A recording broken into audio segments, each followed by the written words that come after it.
Let me tell you what my deep research and basically vision is. I hope there's Bigfoot. I don't think there is. I'm not telling you nothing. The aliens won't let it happen. Happening now, breaking. Bernie Sanders is angry. Bears beats Battlestar Galactica.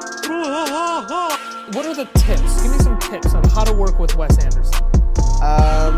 Be ready to speak very fast and very clearly, because that's definitely one key thing. I will only tell the truth.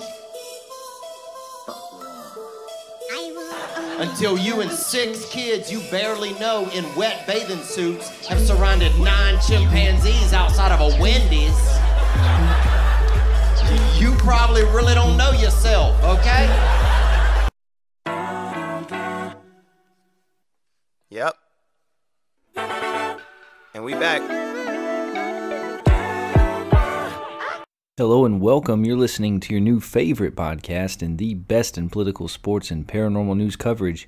I'm your host, Wes Anderson, and this is In the Shed. This is episode 48, so whether you're back for more or finding us for the first time this week, hey, thanks for tuning in. It is late Friday night, August 19th, and I am in a shed in the backyard of my home in Alabama.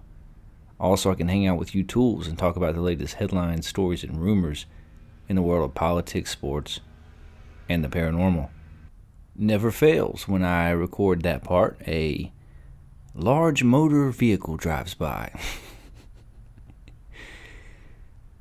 Millennials, man. I am one of you. But millennials have the strangest names. I met a guy the other day whose name was Jathan. Not Nathan. Not Jason. But Jathan. And I'm not very good with names. So I have a tendency when I meet someone for the first time to say their name back to them a few times so that it gets stuck in my head. So I said, "Hey, Jathan. Nice to meet you, Jathan. I'm glad that you're here tonight, Jathan." And then he said, "Are you serious?"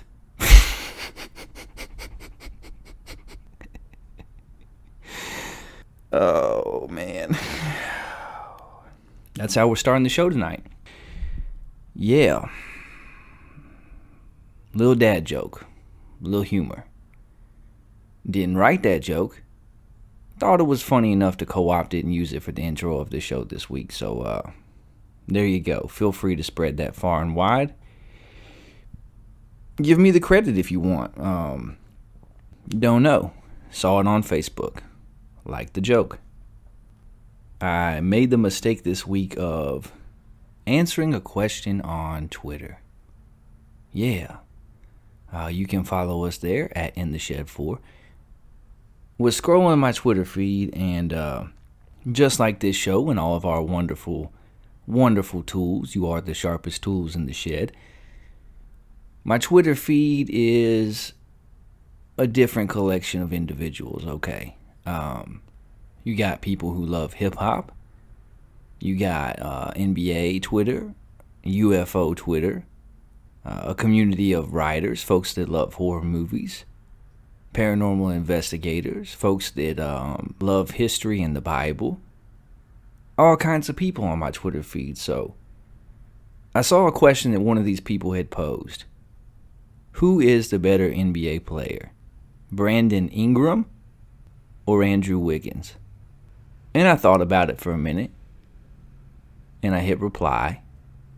And I gave my opinion because that's what 247 other people were doing.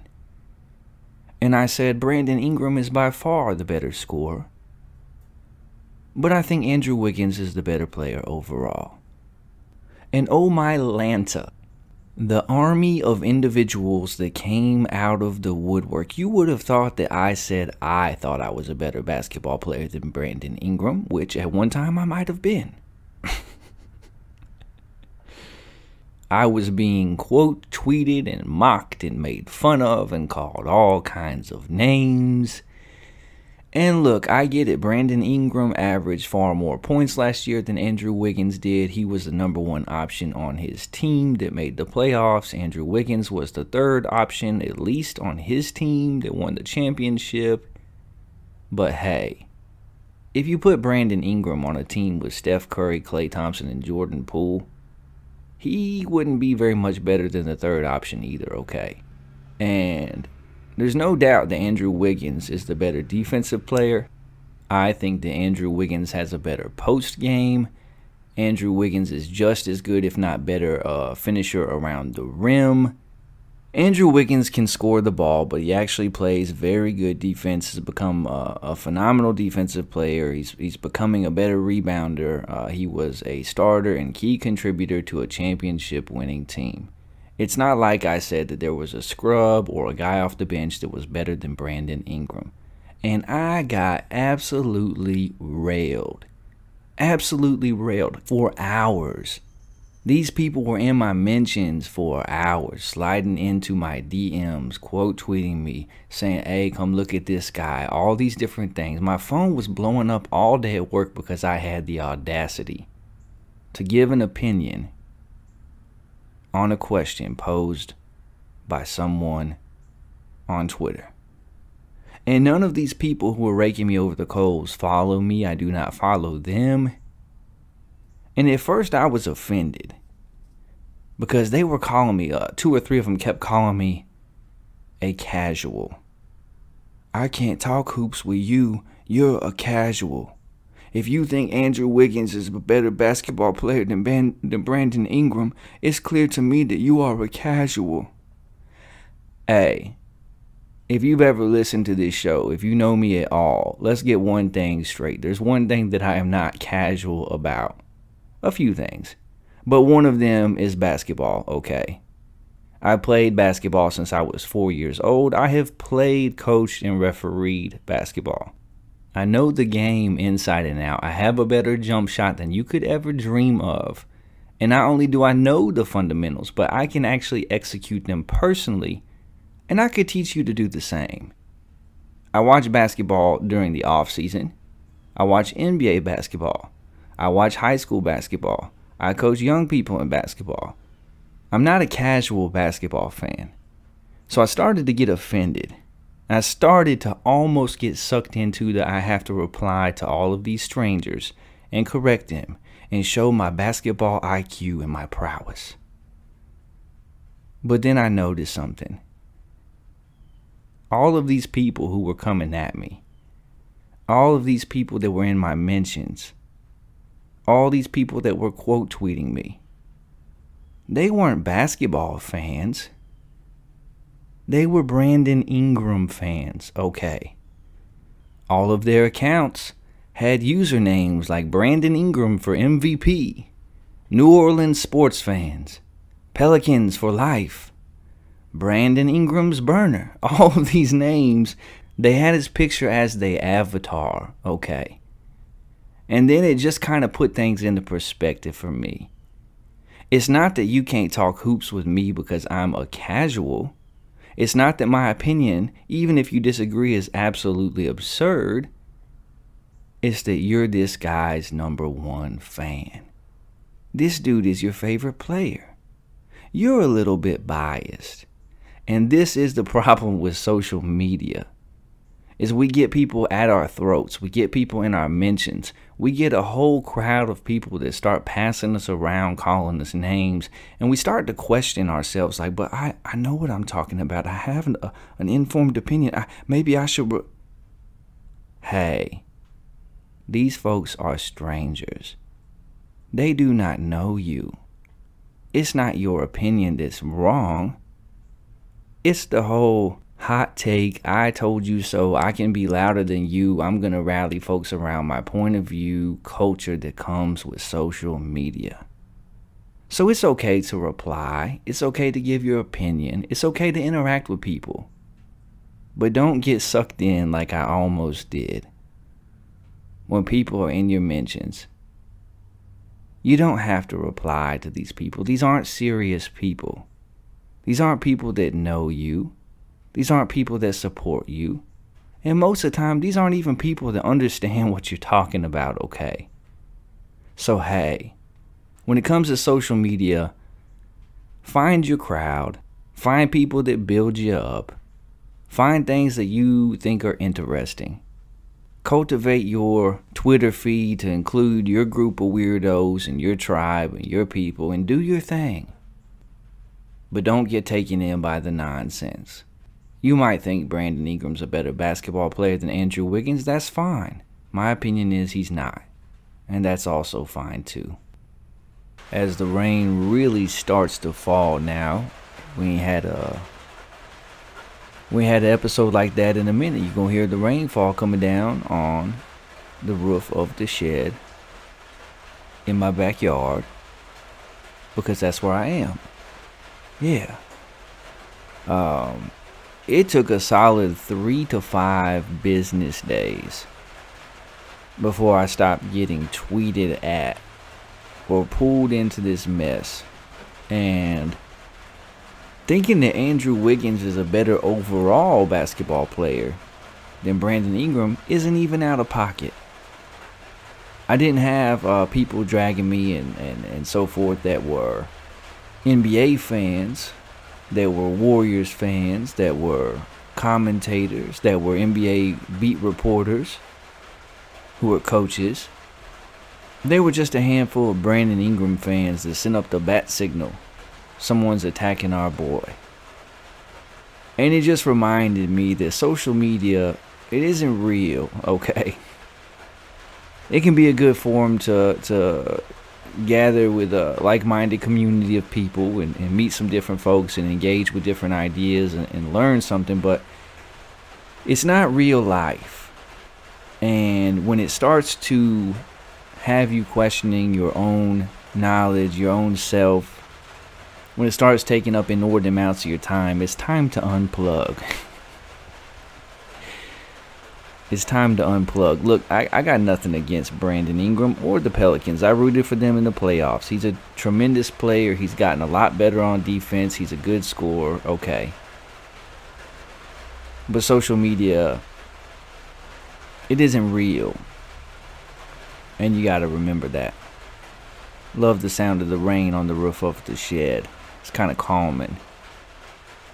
Alright, enough of that. Let's get to some comments and corrections from our last episode. Our humble little show is being listened to across the globe, 27 countries in total and counting. We are, of course, being listened to all over this great country of ours, with India still holding strong, making up nearly 40% of our listening audience. We love you, India. Put me on a billboard in India. I want to be on a billboard in India. India is followed by the UK, France, Australia, Canada, Mexico, Russia, Denmark, and the Netherlands, which makes up the rest of our top 10 most supportive nations. Australia and Canada, you got to step your game up. You've been slacking lately on them downloads. If you one of the tools that belong in this shed, and you live down under, or you are America's top hat, spread the news. Spread the news. Tell people about the show. Get the listens back up. Y'all need to climb back up these charts, okay? We happen to be on fire in Mexico this last week for some reason, and I gotta wonder why Russia likes to listen. Hopefully it is Russian people that just enjoy my mocking of Vladimir Putin, and hopefully not, some ex-KGB agents or nothing like that. Don't try me. I live in Alabama. Don't try me. We are currently averaging more listeners per episode than ever before, closing in on 6,000 followers on Twitter, none of whom are Brandon Ingram fans. You can follow the show there at In The Shed 4. Listen, we couldn't do it without you. Keep helping us spread the word, and we will keep growing this thing together. Before we get into the show, I want to remind you to subscribe to our newsletter. It is a great way to support the show and keep up with what's going on behind the scenes. It's only $4 a month, so it is a steal of a deal, and it goes a long way in keeping that 50-foot extension cord plugged in. If you give me $4, I'll keep bringing you the news. So join the crowd. All the cool kids are doing it. To subscribe to the newsletter, email the show at intheshedwithwes@gmail.com, or just send payment, $4 to our Cash App, which is The Wes Anderson, all lowercase, no spaces, The Wes Anderson. Don't want to subscribe to the newsletter? That's fine. How about just sending us a one-time $4 tip so we can keep this thing going? I would greatly appreciate it. We got a great show for you tonight, but first let's get to some listener emails. Our first email comes from Tia from Atlanta, Georgia, who writes, Wes, I listened to episode 47 of the show. I've never heard about the issues within the treatment of Alzheimer's anywhere else. It's beyond alarming. Thanks for sharing. Hey, you got it, Tia. Thanks for listening to the show. Yeah, that's what we do.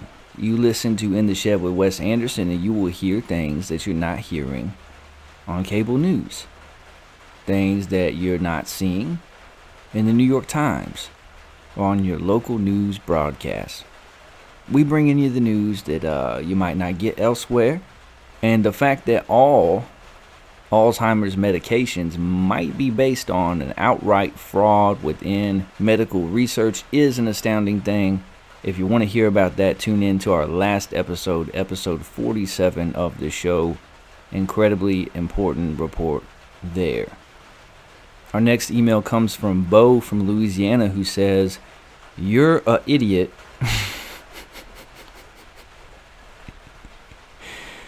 Oh boy.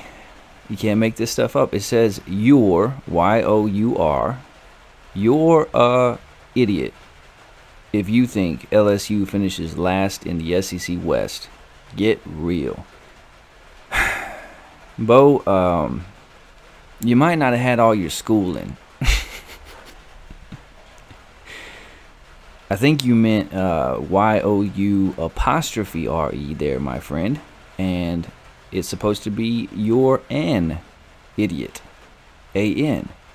You're an idiot, because idiot starts with I, and if it starts with a vowel, you go with the A-N, not the A. But Bo says, you're an idiot if you think LSU finishes last in the SEC West. Get real. Maybe they won't. I said that I thought they would struggle at the quarterback position initially, that their defense would have to make a huge turnaround from last season, that Brian Kelly will figure things out quickly in Baton Rouge, but just not the first year. And it looks like they already have some clarity. Miles Brennan, the sixth-year senior, has quit football and decided to move on with his life. The transfer from Arizona State, Jaden Daniels, who I really like and is a talented dual-threat quarterback, looks like he's going to be the guy there. So maybe I am wrong, Bo. But that's the risk you take when you make preseason predictions. I had LSU going 5-7. We will see, my friend. Thank you. Thank you for listening to the show. You're an friend, Bo. And finally, Joseph from Nashville writes, Wes, I disagree with the person that told you to pick a lane. I listen to your show every week. I listen to the whole show. Love the new shows. Really enjoying the interviews. You're building something special. Keep going, brother. Hey, Joseph, I really appreciate that. Thank you for listening to the show. Thanks for listening to the whole show. It's always fun to get positive feedback. And we are doing something different than most shows. I cover politics, sports, and the paranormal because I find them all important and interesting. We do important conversation episodes once every 3 or 4 episodes. Have an absolute banger of a show coming up next week that I've already recorded. It's our college football preview show with Mark Shipper from Fifth Down College Football, and that's going to be a lot of fun. I hope you will tune in to that one. Bo from Louisiana, you might enjoy that one also. But yeah, we're doing something different here. We're about as far from mainstream as you can get. It's pouring down rain I'm sitting in my shed on a Friday night, but I'm bringing you the news, and it's all for you, my babies. It's for me, but it's all for you. Thank you for your kind words, Joseph. That's all the listener emails this week. If you have any thoughts that you'd like to share, you can email the show at intheshedwithwes@gmail.com. Again, that's intheshedwithwes@gmail.com. I might even read it on air. All right, let's switch to this, the news in the world of politics, and let's hit the headlines. Dark money groups push vote by mail, writes the American Conservative. Trump team calls for no redactions of FBI Mar-a-Lago raid affidavit, reports the Epoch Times. The legal cannabis industry needs the black market, says Forbes. From NBC News, McConnell says Republicans may not win Senate control, citing candidate quality. And finally, Russia just pushed us one step closer to nuclear catastrophe, and that is according to the Daily Beast. Our first story in the world of politics, UN, global population to reach 8 billion this year, India to become the most populated country. That's right. Global population to reach 8 billion this year, India to become the most populated country.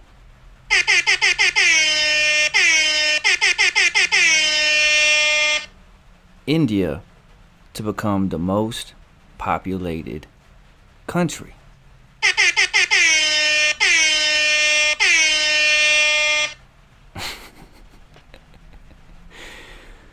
If India becomes the most populated country on Earth, that's good news for me. My dreams are coming true, my babies. It's only a matter of time before my made for radio face, my praying mantis with the beard self, is on a billboard in that beautiful nation. If India makes up 40% of our listening audience, and it becomes the most populous place on Earth, the future is bright for us on In the Shed with Wes Anderson. The world is continuing to grow. The latest report from the United Nations projects the global population will reach 8 billion people later this year and continue to rise for the next 8 decades. The World Population Prospects 2022 report, released on Monday by the UN's Department of Economic and Social Affairs Population Division, outlined what countries around the world should expect in the coming years. The global population is expected to reach 8 billion by November 15th, the UN predicts, but it won't stop there. The population could be around 8.5 billion by 2030, 9.7 billion in 2050, and 10.4 billion in 2100, meaning Earth could have a 31% increase in human population by the end of the century. And Bill Gates is shaking in his boots. His very, very expensive and probably comfortable boots. The estimated population growth comes as the world's average fertility rate continues to decline. In 2020, the global population growth rate fell by 1% for the first time since 1950. Currently, it's at 2.3 births per woman, down from the average 5 births per woman in 1950. By 2050, it's expected to slightly fall to 2.1 births per woman. Shouldn't that say birthing people instead of... okay. Still, factors such as the rise of life expectancy are reasons why the global population continues to rise. Globally, life expectancy reached 72.8 years in 2019, an increase of almost 9 years since 1990. Further reductions in mortality are projected to result in an average longevity of around 77.2 years globally in 2050, the report reads. 2/3 of the projected increase in global population through 2050 will be driven by the momentum of past growth that is embedded in the youthful age structure of the current population. Such growth would occur even if childbearing in today's high fertility countries were to fall immediately to around 2 births per woman. People ages 65 and older are expected to account for 16% of the human population by 2050, up from 10% in 2022. Men currently make up 50.3% of the population, but by 2050, there are expected to be just as many women as men. So there you go. Single people. China has long been the most populous country, but that isn't expected to last long, with India projected to be the world's most populous country in 2023. Each country currently has a population of over 1.4 billion people, accounting for over 35% of the global population and 40% of our listenership.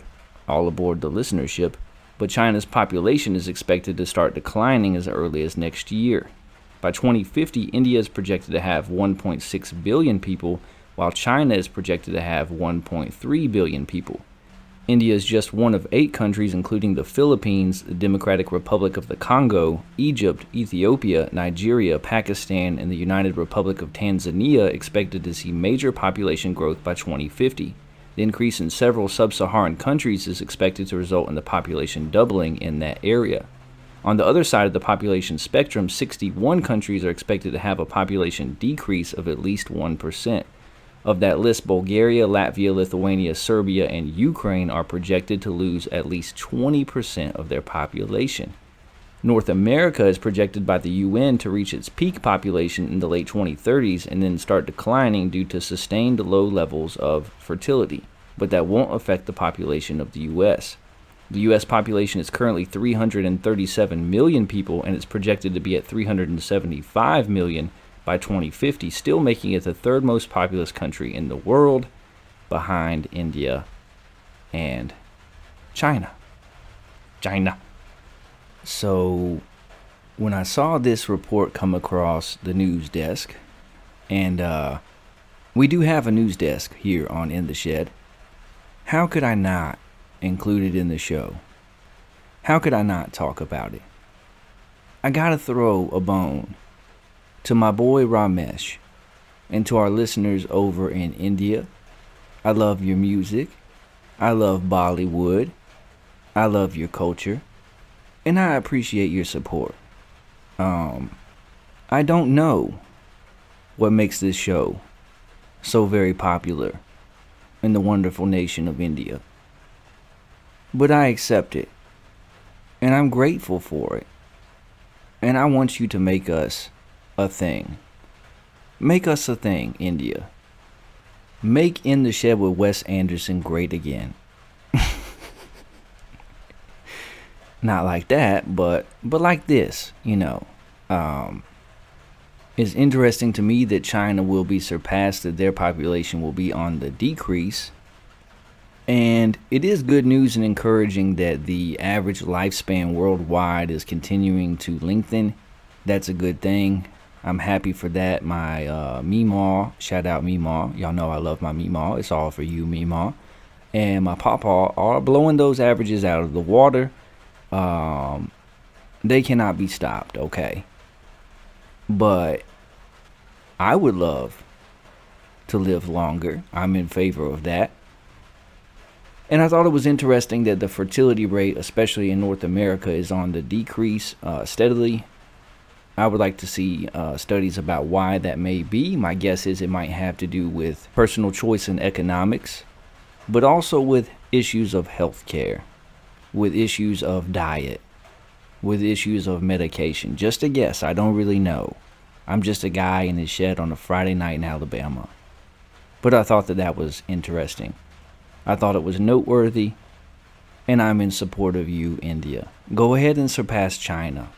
Go ahead and do your thing, India. You know, raise those families. Live 77.5 years. Have your 14 billion people over there. Just, you know, whatever you need to do, we're here for you. The rest of you guys, too. Australia and Canada, you got to step up your game. France, we love you. The UK, we're on fire over there. Mexico is tuning in. Russia is listening too. I'm a little concerned about that one, but hey, India, we got you. And you're going to have us too, because it's going to be so many of y'all, apparently. And I didn't know the United States was number 3 on the list. So I learned something. It's all about learning here on In the Shed with Wes Anderson. India, China, and the US of A. Very interesting stuff. Our second story in the world of politics, Brian Stelter to depart CNN as it cancels reliable sources media show. CNN is canceling its Sunday media affairs show Reliable Sources, and host Brian Stelter is departing the network, Stelter tells NPR. In a statement to NPR, Stelter says he's grateful for the show and his team's examination of the media, truth, and the stories that shape our world. I think you're describing our show, Brian Stelter. That's what we do here, Brian Stelter. This show examines the media, truth, and stories that shape our world. That describes this show perfectly. The internet has spoken. I am a journalist, as you are all well aware. Brian Stelter, not so much a journalist. It was a rare privilege to lead a weekly show focused on the press at a time when it has never been more consequential, Stelter said, promising to say more on Sunday's show, its final episode, and all 35 people that tune in will hear it. Stelter got his start blogging about the cable news as a student and went on to become a media reporter for the New York Times. Reliable Sources is the longest running show on CNN, which might explain why they've been failing. Stelter has hosted it for the past 9 years and celebrated the show's 30th anniversary in March. CNN chief Chris Licht informed Stelter of the decision yesterday. Licht has been making cuts throughout the network since taking the helm as part of Warner Bros. Discovery's takeover of the old-time Warner Company. The network pulled the plug on its standalone digital platform, CNN Plus, for which it had hired former NPR host Audie Cornish and former Fox News host Chris Wallace before it had even been launched. Stelter, who often touted the show's ratings on Twitter, was among those CNN hosts targeted for frequent criticism from conservatives for his coverage of the media during the Trump years. Stelter was among those CNN hosts targeted for frequent criticism from conservatives.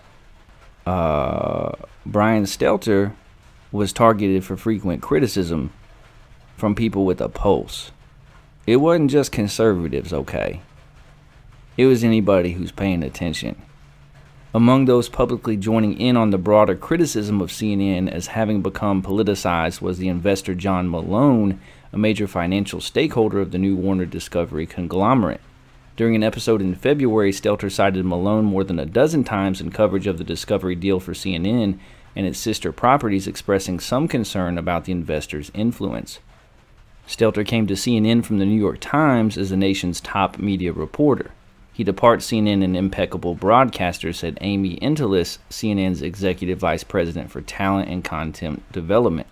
We're proud of what Brian and his team accomplished over the years, and we're confident that their impact and influence will long outlive the show. That is true, because Brian Stelter has helped contribute to the mess that is cable news media today. And that is I have added that. That's not in the article. That's just the content that you get when you tune in here.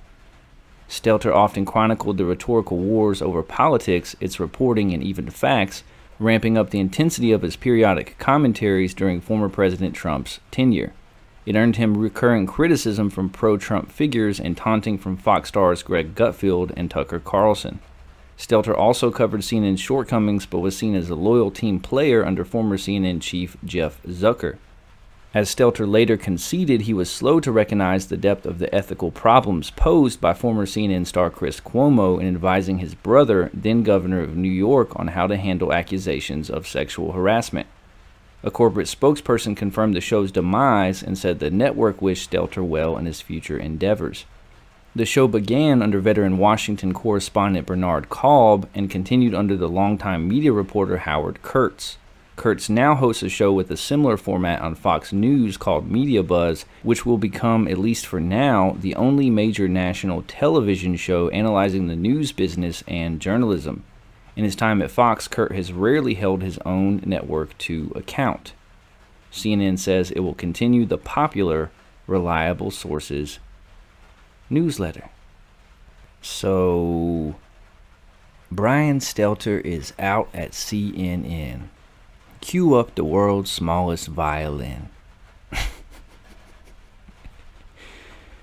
Pour one out for Brian Stelter, the only person on television who is more smug than Shamu the whale. And they have other things in common. I think the new guy at CNN might actually be trying to clean up that organization. He is getting rid of some of this hyper-partisanship that has taken hold during the Trump era, largely brought on by Trump pitting the media against the people, and also brought on by news media's penchant for quoting quote-unquote reliable sources without naming any of them. And look, this is not a surprise. Brian Stelter is no journalist. His show was a part of what was wrong with MSM, and quite frankly, he will not be missed.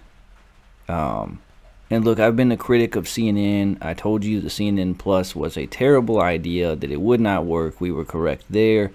And it's not that I'm siding with Fox News. It's not that I'm siding with Tucker Carlson.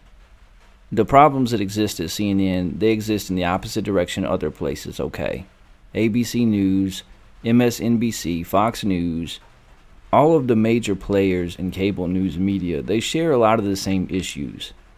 They show up in different ways, they lean in different directions, but they have a lot of the same issues that need correcting.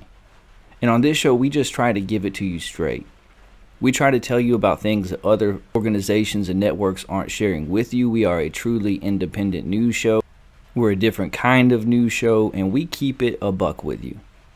We believe that you are smart enough as an individual and as a person, that if we share with you a news story, that you can discern truth from error, that you can figure out what it means. We're not here to tell you how to think. We're just here to show you what's going on and let you decide for yourself. And cable news stopped doing that a decade ago, if not longer. And Brian Stelter has been a part of the problem.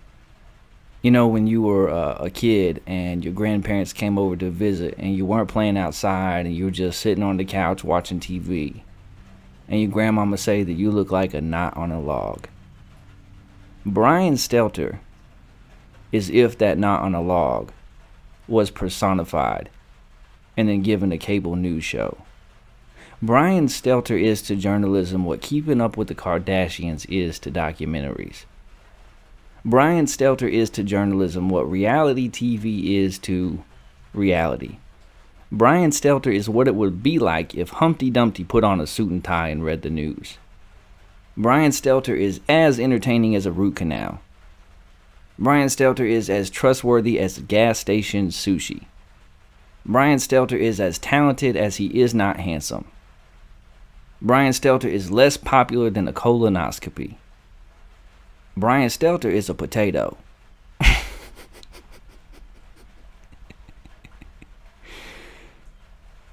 And those aren't opinions. Those are metaphors and similes, okay? So good for you, CNN, and good riddance to the one, the only, Brian Gerard Stelter. Our next story in the world of politics: rainwater everywhere, now considered too toxic for safe consumption. Study finds harmful chemicals called PFAS can be found even in remote regions of Tibet and Antarctica. And I might should have included this story in the paranormal news because this is frightening. This is truly frightening. And it's appropriate because as I'm reading this news story to you and talking about it with you, it's raining outside. And I'm thirsty. Atmospheric levels of toxic forever chemicals are so high that rainwater everywhere contains amounts that are unsafe for long-term human consumption, according to safety guidelines, scientists say. Hazardous pollutants known as PFAS, which are sometimes called forever chemicals because they break down so slowly over time, are present at such levels in environments around the world that scientists believe the ubiquitous contamination has now exceeded a safe planetary boundary, reports a new study. These chemicals are in the air we breathe, the water we drink, the rain that falls on our communities, and even in our blood. In our blood. Nobody makes me bleed my own blood. White Goodman. PFAS pollution is known to negatively affect the immune system, but the full impact of exposure on human and ecological health is not known, which is just horrifically and terribly frightening. In light of the many open questions about this pollution, scientists led by Ian Cousins, a professor of environmental science at Stockholm University, have conducted field tests of 4 kinds of PFAS and analyzed countless other measurements. The team now warns that even in these remote and sparsely populated regions such as Antarctica and the Tibetan Plateau, the most stringent PFAS guidelines are exceeded, according to a study published last week in Environmental Science and Technology. Part of this puzzle has to do with the guidelines surrounding PFAS levels, which has steeply decreased in many nations as evidence of their ill effects have mounted. For instance, a newly issued drinking water guideline value from the U.S. Environmental Protection Agency for a particular cancer-causing PFA is 37.5 million smaller than the older standard. Initially, we thought the areas where people live would be contaminated so the guidelines couldn't be achieved there, Cousins said in an email. We were surprised by how low the new U.S. EPA lifetime health advisories were for PFOS and PFOA in drinking water. They were published while we were finalizing our manuscript. Cousins added that it was a big surprise to find that rainwater anywhere in the world would be contaminated above these guidelines. For this reason, the researchers concluded that PFAS pollution has crossed a planetary boundary, which is a concept that attempts to constrain the limits of a safe operating space for humanity with respect to the functioning of the Earth system, according to the team that debuted it in 2009. Get us up out of here, Elon. It's time. It's time to go, Elon. Get us up out of here. Boundaries are breached when anthropogenic pressures threaten irreversible harm to Earth's ecosystems and to our own human well-being. Based on the 4 PFAs considered here, it is concluded that in many areas inhabited by humans, the planetary boundary for PFAs has been exceeded based on the levels in rainwater, surface water, and soil, with all of these media being widely contaminated above recently proposed guideline levels, the researchers said in the study. I blame Brian Stelter. I blame Brian Stelter. It is therefore concluded that the global spread of these 4 PFAs in the atmosphere has led to the planetary boundary for chemical pollution being exceeded. Starting in the 1940s, manufacturers developed thousands of different PFAS for use in products such as non-stick cookware, stain-resistant fabrics, and waterproof clothing, all of which I have used today. The same powerful molecular bonds that make PFAs so commercially versatile show a darker side once they leach into the water cycle as pollutants. The dangers of PFAs have been known for decades, which is why the majority of manufacturers in most nations have stopped producing them, except for China. I am very surprised to hear that, China. I'm so disappointed in you. However, Cousins said that he and his colleagues found that the 4 PFAs they tracked have not appreciably faded away because they are so resilient.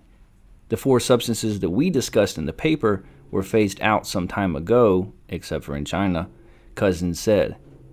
They cycle between the Earth's surface and the atmosphere. There's little ongoing manufacturing or use. Even so, these 4 PFAs are extremely persistent, so even after stopping primary emissions, they remain in the environment and continue to cycle.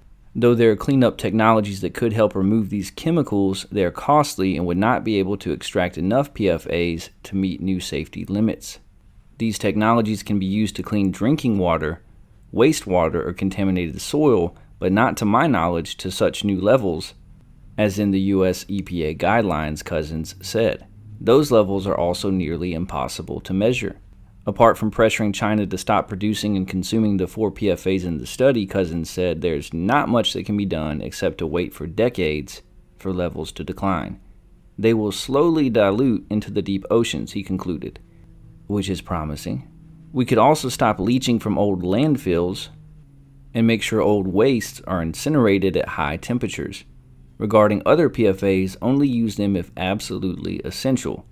Otherwise, substitute PFA use with safe and sustainable alternatives. So, it is no longer safe on our planet to drink the water that God gives us from the sky. And you can either laugh about it or you can cry about it. And this is so scary and disappointing and sad. We don't take good care of our planet. I'm not necessarily a tree hugger, but I would like for my water to be safe to drink, okay? I would like to take better care of the planet and leave it in better shape than we found it, so that my grandbabies one day will be all right. It's going to be a whole lot more people on this planet by 2030, 2050, as we have just previously learned. And they're going to need water to drink. Because your body needs water. Because you mostly are water. Because our planet is mostly water. Because it makes the crops grow. And because it falls from the sky. And we should be able to drink the water that falls from the sky. But no, we can't have nice things on this planet. We've messed it all up. And even if you're drinking water that falls from the clouds, apparently anywhere on this beautiful planet, you're consuming forever chemicals that aren't healthy for you, that may cause cancer. And China don't care. They don't care. And most people don't care. But we do here on In the Shed with Wes. Don't we, my tools? It's not safe for me to drink the water that falls from the sky in my town. It's not safe for me to drink the water that comes out of my tap. How about that Aquafina that they sell at the grocery store? Because when I go grocery shopping, that's all that we have at our grocery store. Either Aquafina or Dasani. And let's be real, I'm not drinking that Dasani. If I wanted salt water, I would go to the ocean, okay? The Aquafina water tastes like pool water, but it's all I got to drink, apparently. Is it safe? Does it have this forever chemical? I'm going to have to get me one of them Brita filters. That's what I need. Brita, if you're listening, sponsor the show. We could use a good sponsor like you, and we could use some safe drinking water. Because even the water that falls from the clouds is toxic. And that's alarming. We've got to do better, people. Before it's too late. Elon, get us up out here. Our last story in the world of politics. How much did it cost Huntsville to hide a murder? That is secret, too. Earlier this summer, the city of Huntsville won the Golden Padlock Award from the Investigation Editors and Reporters Association. Now, Huntsville appears to want a chain to go with it. It wasn't enough, it seems, that Huntsville tried to excuse and cover up a murder committed by one of its police officers. Now, Huntsville wants to cover up the cover-up. The Golden Padlock is a distinction the association gives to the worst public information group for its dedication to secrecy and impressive skill in information suppression by officials working tirelessly to keep vital knowledge hidden from the public. But these folks have learned nothing, and they don't think that you care. Let's start with the beginning. In 2018, William Ben Darby responded to a call from a suicidal man, Jeff Parker, but he wasn't the first officer on the scene. 2 other officers beat him there, including one who was trying to talk Parker down from the doorway to Parker's home. But a frustrated and anxious Darby cussed at that officer, pushed his way into the home, and pointed his shotgun at Parker's head, telling him to put down what appeared to be a handgun. It would later turn out to be a flare gun. Darby later said that he saw the gun move, so he shot Parker in the face, killing him. How Parker was supposed to put the gun down without moving it, I've never heard explained. It was inexplicable to a jury also. Last year, a jury in Madison County found Darby guilty of murder. After the verdict, AL.com asked the judge to release body cam footage of the shooting. We had asked for this footage from the city before those requests, but were denied. However, the judge agreed that the footage which had been used as evidence during the trial was public documentation and released it over the city of Huntsville's objections. And throughout the process and even after the jury's verdict, the city and the police department continued to defend Darby. First with their words when Mayor Tommy Battle and then Police Chief Mark McMurray said they disagreed with the jury's verdict, but also with money, taxpayers' money. And all this while still not allowing taxpayers to see the video, even though they argued he was acting in accordance with city policy. The city kept Darby on its payroll for weeks after his guilty verdict. Later, the chief argued that he couldn't fire Darby because despite having murdered a man on the job, Darby had not broken department policy. This is what all the city won the golden padlock for. But now it has gone even further. The city paid for Darby's legal fees, including on outside lawyers who fought to keep the body cam video secret. And it continues to pay outside lawyers to defend the city against a civil lawsuit related to the case. Recently, my colleague Ashley Remkus also asked to see those legal bills. The city told her no. According to the city's attorney's office, those records would violate the city's right to attorney-client privilege. Hogwash.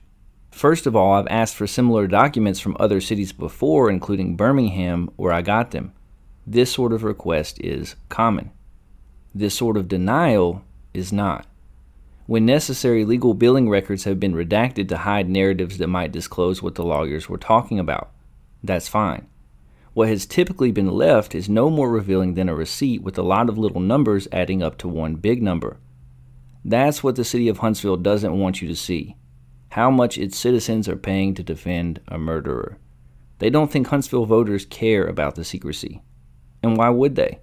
Despite a dead body, despite an officer in prison, despite a police department that turned into a national embarrassment, despite untold tax dollars draining into a hole they made.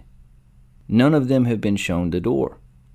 They stick taxpayers with a secret bill, and meanwhile, none of them have paid a price. What reason do Huntsville officials have to say what their stubbornness and stupidity have cost taxpayers, when the silence hasn't cost them anything at all? So, I decided to cover this story for a few reasons. First of all, because this is something that is happening in my home state of Alabama, something that is happening in Madison County, where my brother and sister-in-law live, in Huntsville, where my grandmother raised my father, but also because on this show, we're not afraid to cover the misdeeds and the corruption of elected officials or law enforcement officers. And our doing so is part of what has found us a niche and an audience, because we keep it a buck with you. We are not anti-police on this show. I'm not over here saying we don't need a police department at all. I have friends in law enforcement. But hey, it's just like any other profession, okay? You have people who choose to become police officers that want to serve the public, that are good people. And you have others who, even though they are police officers, they've taken an oath to protect and serve. They're in it for themselves. They're in it for position. They're in it for power and influence. They misuse that power and influence. There are good people and there are bad people in every profession, but the difference is that for some reason when you are a police officer and you make choices that violate laws that you have sworn to uphold, and you use your position and power to take the life or the freedom of another person who is also made in God's image, who is also an American citizen, who also has rights, for some reason in that profession, far too often, you're not held accountable. You don't lose your job. And in this instance, even after being found guilty by a jury of his peers for murder, in a court of law, a police officer found guilty of murder, the mayor, the chief of police, and the city stood behind this officer, tried to cover up the crime, wouldn't release the body cam footage, and paid with taxpayer dollars for this man to be represented by high-priced out-of-state attorneys. It's baffling. It's baffling. It's absurd and it's wrong. This isn't the behavior of public servanthood. This is gang behavior. This is what gangs do. This is what the mafia does. Protect their own at all costs. Silence in the face of crimes. Cover up. Deny, deny, deny. And there has to be folks who are willing to speak out against it. There has to be police officers. There has to be elected officials. Look, in my line of work, if somebody that holds the same job as me does something to violate the rights of another person, to take a life, to harm somebody else outside of the law, I'm not defending that person just because they hold the same job as me. Just because they decided to serve people. Just because we're a part of the same club. And it shouldn't be that way on the police force either. The fact that police unions in our major cities have so much sway and so much power that they can cover up crimes committed by their officers, that these people can get reassigned to desk duty, that they can hold on to their pensions, that they can keep their job even after being convicted of a crime, that the mayor of a city, the chief of police, will defend their actions even when someone has died because of their misdeeds. It's ludicrous. It's wrong. It's evil. And until enough news organizations and journalists and reporters, until enough people cry out against it, until other people are willing to stand up and say, hey, this person does not represent law enforcement. And this is one of the bad apples, and we need to get them out of here, and we need to get them in jail where criminals belong. Until that happens on a regular basis, this stuff will continue to happen. And it doesn't mean that all police officers are bad people. Anytime I cover one of these stories, you should see the emails that get sent into the show. Oh, you hate police officers. Oh, you just want to defund the police. Oh, you think that we would do fine. Don't call 911 if you're in a jam. Yada, yada, yada. Give me a break. There was already an officer on the scene trying to de-escalate, trying to use his training, trying to intervene for someone who wasn't trying to harm you, who was suicidal, who was going through a mental health crisis. And this man pushed him out of the way, ran up in this guy's house, put a shotgun to his head and took his life in a violent fashion. He belongs in prison. A jury of his peers agreed that he belongs in prison. And yet the city of Huntsville tried to cover it up. And even worse, they tried to cover up the cover-up. And even worse, they used taxpayer dollars to do so. They tried to suppress evidence from getting out to the media, to the press, to the people. And the mayor of the city of Huntsville should be ashamed and should be replaced. And anybody that supported this hooligan should be replaced. This junk has to stop. This is the reason that there is such a breakdown in communication and trust and respect between police force and the citizens that they have sworn to protect and serve. It's not because the media covers these things. It's not because the media only covers these incidents and doesn't cover the times that the police do things to help. They should cover those things also, sure. But the breakdown comes from so many of these incidents where superiors and elected officials and co-workers and police unions stand behind the person that is so clearly in the wrong. If somebody commits a crime, if somebody uses their power and their influence and their position to harm somebody else, to violate their rights, they deserve to be held accountable, bar none. I don't care if they have a badge. Those who voluntarily take up the task of upholding the law should be held accountable to uphold that same law as well. And that should be common sense. And there shouldn't be pushback on it. And if I was a police officer, I would want these people off of the force. I would want these people dealt with. I would be quick to stand up and say, they do not represent me. They are not on my team. We stand in opposition against such evil. And if more people did that, I think that you would see these things happening less, get less coverage in the media, and you could start to rebuild public trust. But until then, it's not going to happen. So what the city of Huntsville has perpetrated on their community is a travesty. Make no bones about it. And you can mischaracterize what I'm saying if you want to. You can label me however you want. I'm pro good police officers. There are some people that wear a badge that are heroic individuals. There are also some bad apples. And what do you do with bad apples? You put them in the can. That's all the news in the world of politics. Let's switch to this, the news in the world of sports, and let's hit the headlines. Usman and Edwards make weight for UFC 278. Nebraska names Texas transfer Casey Thompson as starting quarterback. Deshaun Watson banned 11 games and fined $5 million. Big Ten completes a $7 billion deal with Fox, CBS, and NBC. LeBron James inks a $97 million extension with the Lakers. And finally, Texas football coach Steve Sarkisian says that the team is rid of warts and is now on path to success. Our first story in the world of sports, Charisma Carpenter speaks out against Mike Tyson's weed brand selling ear-shaped gummies. It ain't funny. It's kind of funny though. I digress. Actress Charisma Carpenter has called out boxer Mike Tyson and his cannabis brand Tyson 2.0 for selling gummies shaped like an ear with a bite taken out of it, a reference to his 1997 fight with Evander Holyfield in which he was disqualified for biting off a chunk of his opponent's ear. What's next? A rebranding of domestic abuse with Rhonda Given's face? The former Buffy the Vampire Slayer actress wrote.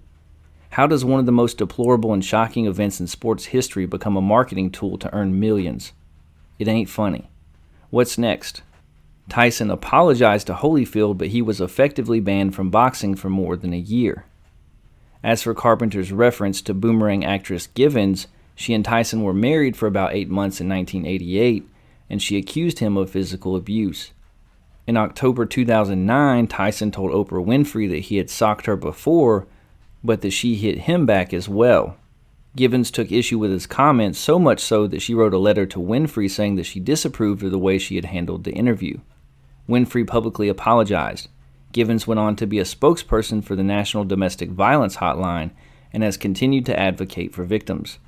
In October 2020, she told People magazine that Tyson was still victimizing her with things that he said in his memoir and on his podcast.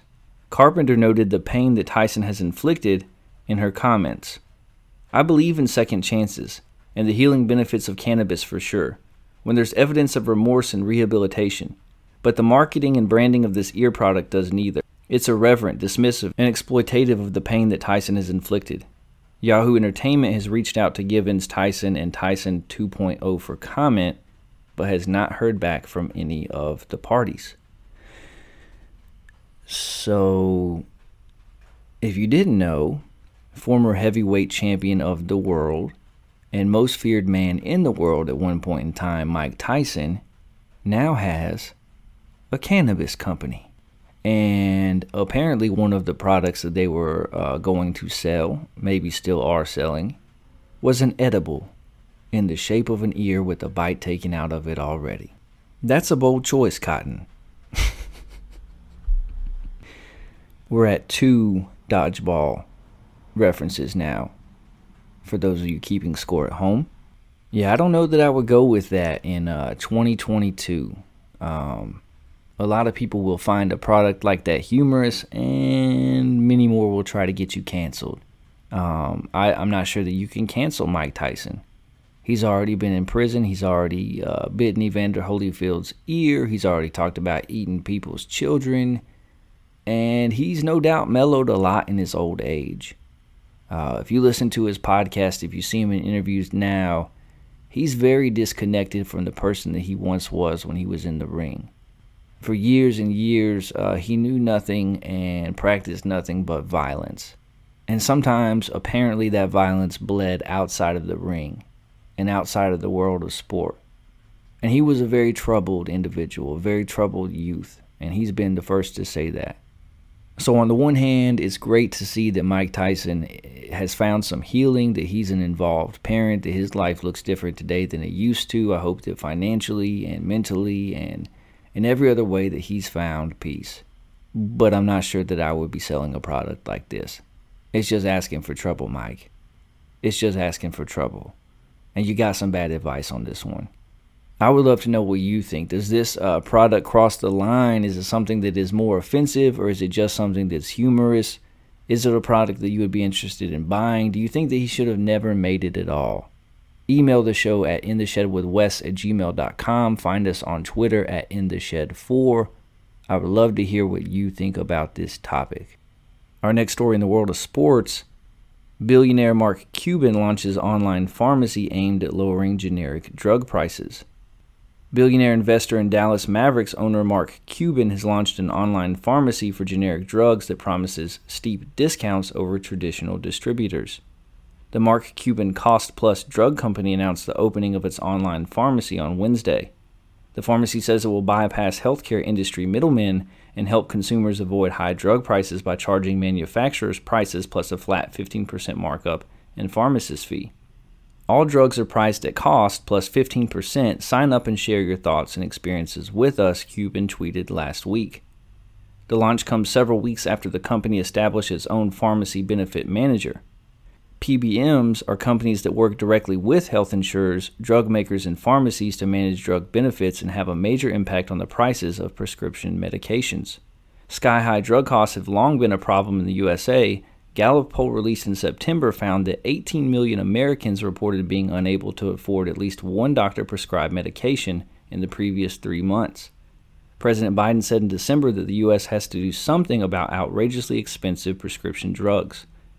Cuban's pharmacy says it will negotiate drug prices directly with manufacturers to lower costs for consumers. The pharmacy doesn't accept health insurance but says prices will still be lower than what people would typically pay at a pharmacy. The markup on potentially life-saving drugs that people depend on is a problem that can't be ignored, Alex Oshimsky, CEO of Cuban's online pharmacy, said in a statement. It's imperative that we take action and help expand access to these medications for those who need them the most. The website currently offers 100 generic drugs to treat a variety of illnesses, including diabetes, asthma, and heart conditions. One drug for diabetes patients, metformin, sells for $3.90 for a 30-day supply compared to a retail price of $20, the pharmacy said. A 30 count of imatinib, which is used to treat leukemia and other cancers, goes for as low as $17.10 at Cuban's pharmacy compared with $2,502.60 at other pharmacies. So I shared this article in the sports segment today because of Mark Cuban's ownership of the Dallas Mavericks and his position in the sporting world. In addition to being a billionaire and one of the sharks on ABC's Shark Tank, he's one of the more prominent owners of a professional sports team in our country. And I think that what he's doing here is a phenomenal thing. And it's noteworthy. And I hope to see more of these things popping up all throughout our country. Everybody, no matter your political leaning, whether you're Republican, Democrat, or Independent, we can all agree that the prices of prescription drugs in our country are astronomical and harmful to the health of our population.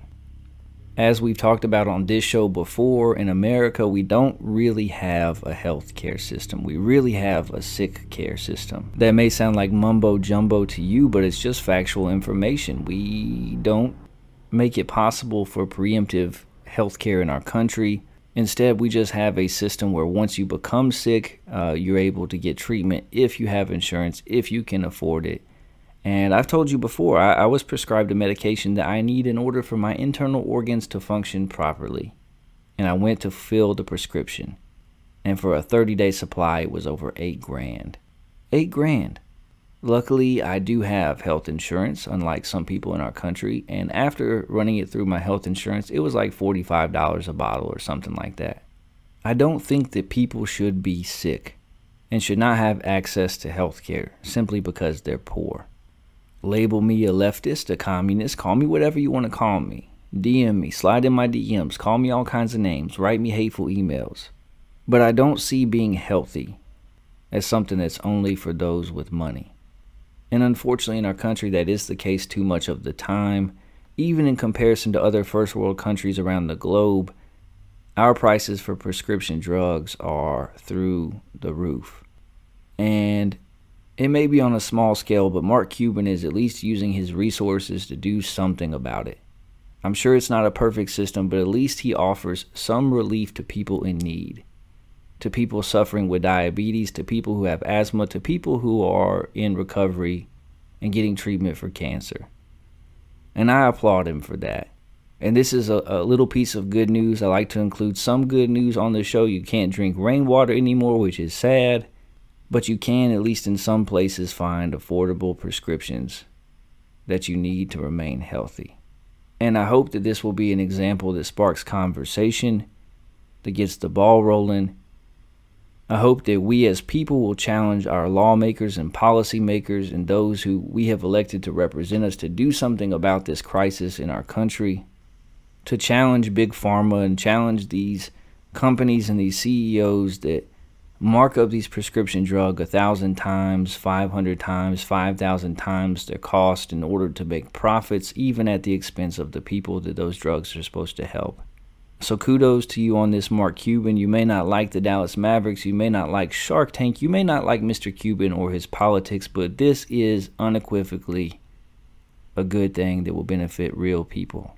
Here on In the Shed with Wes, we applaud such effort. All right. And now our main story in the world of sports this week. We've been teasing it for the last couple weeks, and it is finally time to unveil our In the Shed with Wes Anderson preseason top 25 college football poll. That's right, my babies. You're about to find out where your favorite team ranks, or if they rank. Bo from Louisiana, spoiler alert, you're not going to be very pleased with this list either, my friend. And I did say your. That's a Y-O-U apostrophe R-E is the correct one right here, Bo. So if you've listened to In the Shed with Wes Anderson for a while and listened last football season, you know how this works. If not, let me break it down for you. I take this poll far too seriously, and I spend about 3 weeks during the off season doing a deep dive into all 130 plus Division I college football teams. I take a look at who they graduated, who went to the NFL. I look at their incoming recruiting class and who they added through the transfer portal, their depth chart, their offense, their defenses, their continuity, their coaching staff, their schedule, etc. And I come up with the top 25 preseason poll. And then that poll does not change for the first 4 weeks of the season. We actually let the teams play some football before we start making alterations, and we see where the teams stand. After the 4th game, we will update our poll week by week throughout the rest of the season. And it's hit or miss. Last year we had Cincinnati ranked, I think, 2nd overall headed into the season, which turned out to be a lot more accurate than most polls. We had Georgia ranked number 1 overall a lot quicker than the other polls did. But we also had Washington and Indiana both ranked in the top 15, so sometimes we miss as well. But even so, our poll turned out to be more accurate week by week than either the coaches poll or the AP. And our poll is always a little bit different than those polls. It's not solely based on how you performed last year. It's not based solely on what conference you play in or the name on the front of your jersey. This is not a historical poll. This is who will be the best 25 teams week 1 in the college football season, the best that we can forecast such a thing. And without further ado, here we go. At 25, I have the Arkansas Razorbacks. Yeah. Arkansas won 9 games last year in the SEC West. They were a surprise football team. I really like what Sam Pittman is doing there in Fayetteville. They returned quarterback KJ Jefferson, who is very talented. They did lose a couple of key pieces, but I think Arkansas might turn out to be a better football team and win 1 or 2 less games this year. They are one of the top 25 teams in the country. I have them ranked at 25th overall. At 24th overall, I have the Coastal Carolina Chanticleers. Coastal Carolina has been a force to be reckoned with under Jamie Chadwell, And as long as they have Jamie Chadwell and quarterback Grayson McCall, who is a true dual-threat quarterback, a do-everything kind of athlete, they're going to be a force to be reckoned with. They play in an underrated conference, but there's no reason they can't be the top of their conference yet again. I have them ranked 24th overall. At 23, I have the Miami Hurricanes. The U isn't back quite yet, but I love the coaching staff that they've put together under Mario Cristobal. They have a wonderful coaching staff. They're going to start recruiting at a much higher level. They play a tough schedule, but they finally found a quarterback. If they can play some defense, they will be a top 25 football team. I have them at 23rd.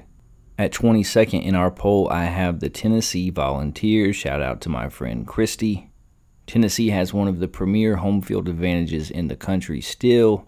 They outperformed expectations under Josh Heupel last year. He really seems to be turning things around there on Rocky Top. They're going to put up a lot of points this year. It's just a matter of, is their defense going to take enough steps forward in order for them to unseat Kentucky in the SEC East as the second best team? I have them ranked 22nd. At 21, I have the BYU Cougars. BYU's getting ready to move to the Big 12. This is their last full season as an independent in college football, and they've put together some NFL players. They look like an SEC football team, at least on the line of scrimmage. They have some underrated athletes, and they've won double-digit games 2 of the last 3 seasons. I have them at 21. At 20th overall, the Mississippi State Bulldogs. Mississippi State is going to be a fun team to watch in the 3rd year of the Mike Leach experience. They have a very good defense. They have a returning quarterback. They're going to throw the ball around the field. For Mississippi State, it's all about consistency. They play in the toughest division in all of college football. They have a chance to be a very good team. I have them ranked as the 20th best team in the country entering Week 1. Even though I picked them to go 7-5 and finish 6th overall in the SEC West, it shows you how deep that conference and that division truly is, and they certainly have potential to finish higher. At 19, I have the Cincinnati Bearcats. What Luke Fickell has done in Cincinnati is remarkable. I don't understand why one of these Power 5 jobs that have come open in the last couple years didn't make a hard run for Luke Fickell. He's a phenomenal football coach. Cincinnati replaces a lot of NFL talent. They're breaking in a new quarterback, and even so, they're going to be one of the best couple of teams in their conference of very, very deep AAC. I have them ranked at 19th overall. At 18, I have the Oklahoma Sooners. Gone is Lincoln Riley. Gone is Caleb Williams. Gone is embattled former quarterback Spencer Rattler, who transferred to South Carolina. And look, it's been a tumultuous offseason for the Sooners, to say the least. They've brought in Brent Venables, who has been a defensive coordinator for Clemson for years. He has Oklahoma ties. He's running the show now for the Sooners. They certainly have the talent and potential to do better, but there's a lot to be seen for Oklahoma. There's a lot to be determined in Norman. What kind of defense will they put on the field this year? Because they've been weak in that area. I have them ranked at 18th overall. At 17th, I have the Wake Forest Demon Deacons. My Uncle Pete will be thrilled with me. Look, I think the ACC has a number of very good football teams, and Wake Forest is one of them. Dave Clawson is a very underrated and an excellent football coach. And I put this list together, this poll, these rankings, before quarterback Sam Hartman has left the team for a period of time with an undisclosed non-football related health concern. The coaching staff has indicated they expect him back with the team during the season. It'll be interesting to see how they look until then and how long he's out. But I have them ranked 17th overall. At 16 overall, I have Utah out of the Pac-12. Utah is a team that most polls have ranked in the top 10. Kyle Whittingham puts a tough and a hard-nosed and a disciplined football team on the field for Utah. If you don't come ready to play, they will kick your butt. And I think that they very easily could win the Pac-12. However, I do think that there's a couple of teams with higher ceilings that might be able to outscore Utah, so I have them ranked 16th overall. At 15 overall, I have the Pittsburgh Panthers. They, of course, are replacing star quarterback Kenny Pickett, but I still expect them to be a high-scoring offense. I think their defense will be solid. I think they could be a surprise team out of the ACC. I have them 15th overall. At 14, I have the USC Trojans. There's excitement in California over college football once again, with USC looking like they're on the way to being a powerhouse again. They took everything wonderful that Oklahoma had to offer. In the offseason, they landed head coach Lincoln Riley. They got quarterback Caleb Williams, who is a dual-threat star in the making. They always have talent. It's just an issue of how good they can be and how quick. If they can outpace some of the better teams that they come up against, if they can win a game or two that they're not supposed to, will they have a good season or an excellent one? I have them ranked 14th overall. At 13th, I have the Michigan Wolverines. Jim Harbaugh and company finally beat Ohio State last year for the first time under Harbaugh as head coach. They have 2 quarterbacks that can play. I expect them to have a good defense. They did replace a couple of really talented players on that side of the football. I think they'll still be good. Consistency on offensive line and out of their quarterback play will determine whether or not they're a top 10 football team or a top 15 football team. I have them at 13th. At 12, I have the Texas A&M Aggies. I predicted Texas A&M to finish second overall in the SEC West. I have them going 9-3 on the year. Last year, we told you that they would beat Alabama, and they did. However, we also had them going undefeated and winning the SEC West. Can't be perfect. You can't get them all right. This is kind of a make-or-break year for Jimbo Fisher at Texas A&M. He's been racking up talent, had the best recruiting class, according to some people, that there ever has been this last offseason.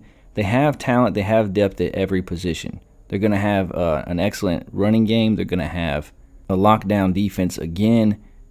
But who do they have at quarterback? We haven't really seen either of their quarterbacks play impactful football in an Aggie uniform.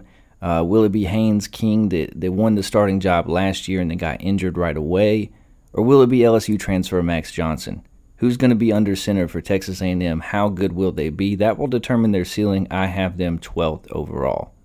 At 11, I have the Oregon Ducks. Oregon, of course, lost Mario Cristobal in the offseason. They brought in defensive coordinator Dan Lanning from national championship team Georgia to be their head coach. They went and got Auburn quarterback Bo Nix in the transfer portal. And there's a lot of questions for Oregon. A lot of people might think I have Oregon too high in my poll at 11th, ahead of both USC and Utah in the Pac-12. But I honestly think that they have a higher ceiling than either one of those teams. If you're an Auburn fan like I am, you know that Bo Nix can be both spectacular and depressing as your team's quarterback. Which one will he be for Oregon? I think he'll have a good season.